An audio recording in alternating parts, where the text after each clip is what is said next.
who gets news instantly, not through channel 1 of the national TV, etc., etc. End of quote.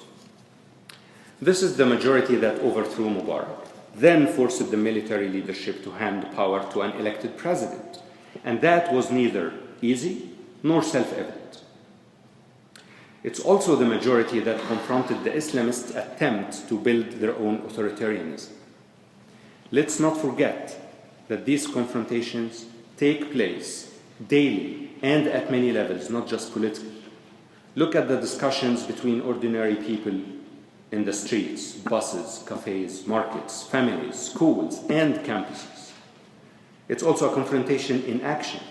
Look at the labor and other disputes in the workplace. Look at the reaction of women to harassment, the reactions to preachers calling Muslims to obey the rulers in mosques, and so on. This is a losing battle for the ruling 10%. Time is definitely not in their favor. Emergence of a social and new social paradigm is one major change in my view. The other is what I shall call the death of the post-colonial state. Since its birth, the post-colonial state has been suffering from chronic illnesses. It failed in channeling political conflict through its institutions and had to contend with an informal sector in almost every core activity it performed: political, economic, fiscal, and administration of justice. The Cold War prolonged its life and helped its leaders maintain it together despite the obvious failures. Well, the Cold War has ended quarter a century ago, and the role of state has been changing. Far from declining, states have become an integral part of a global governance machine. Many post-colonial states did metamorphose. India, Brazil, South Korea, Malaysia, and others offer different models of adapting to the emerging global realities. Others, like Somalia and Congo, simply collapsed. But most of the post-colonial states are in the middle of those two categories. Egypt has been struggling with its illnesses, and while it managed to avoid the grim fate of collapsed or failed states, it couldn't emulate other countries' success in adapting to emerging global realities. Today, regardless of who becomes president of Egypt and what majority settles in parliament, the state will have to face the dead skeletons in its closets. To become a functioning state and avoid the worst, those in charge of Egypt will have to find practical and implementable solutions to the following questions. How to channel political, social, and economic conflicts through state institutions. How to perform the tasks of regulation and governance. How to deal with the complex flow of interaction that links local players to others outside its borders. How to stay relevant, not just an obstacle, in the lives of its citizens. And finally, how to deal with the emerging global standards, rules, and values. It's difficult for me to see how practical and implementable solutions to these questions can be found and actually implemented in an authoritarian context. Performing these tasks requires cooperation and active participation by large segments of society, and this cannot be achieved by force. Short of that, all what the Egyptian state can offer to its citizens is what they already had and revolted against. In fact, even that has become an elusive goal, given the political, economic, and security challenges resulting from the past 3 years. Now, how would this get us out of the mud? How would these two changes help us get out of the mud?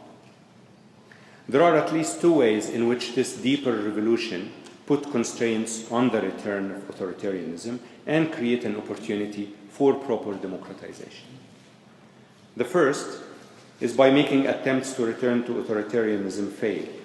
This could be a long, zigzagged way towards democratization, where every aspiring authoritarian force tries its hand and fails. Once everyone has tried and failed, then the parties probably would realize that they have to accept each other's presence and create a framework that allows each of them to breathe democratically. This is learning the long and hard way. How long? As long as it takes for those who control power resources, both in the state establishment and in the Islamist bloc, to realize that their time and ways of doing politics are no longer valid and that they need to step aside. The second, in parallel, is that this deeper revolution creates opportunities for the democratic bloc. A key area in assessing how actors use this opportunity is the area of political organization. It is one thing to have a majority in society in favor of a set of ideas, values, and so on. And it's another thing to translate this support into an active political group seeking power, elaborating a policy agenda, and pushing for its implementation.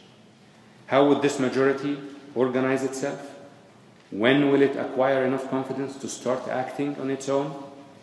And how will it avoid the expected repression? No known answers yet.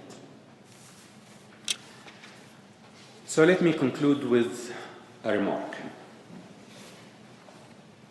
On the 4th of February 2011, the day after the camel riders attacked Tahrir Square, I published an article in the Financial Times saying that the Mubarak regime is subsiding, regardless of the time when Mubarak himself would step down.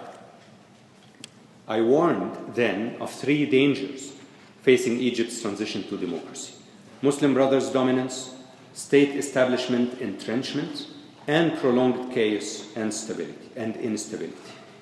We have been subject to all three dangers combined. And I'm afraid that I have seen no reason yet to change my view.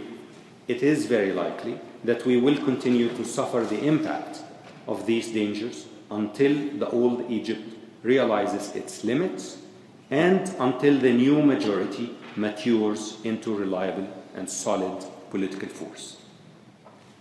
When will this happen? Again, is it going to happen, or are we going to travel down the tragic road of those who descended into chaos and irrelevance? As an analyst, I find it hard to answer this question with rigor. Social structures create opportunities and constraints. They shape expectations and attitudes. But social structures don't dictate behavior. And the complexity of political interactions, especially in a time of tumult and revolution, leaves a lot of room for the unexpected and unintended. However, as a citizen of this country, with no other place I can call home, I choose to believe that the new majority, with its pragmatism, openness, and desire to live humanely and freely, will stay the course and come out victorious. I was unfortunately proven right in my pessimism back then on the 4th of February 2011. Let's hope I wouldn't be proven wrong in my cautious optimism today. Thank you.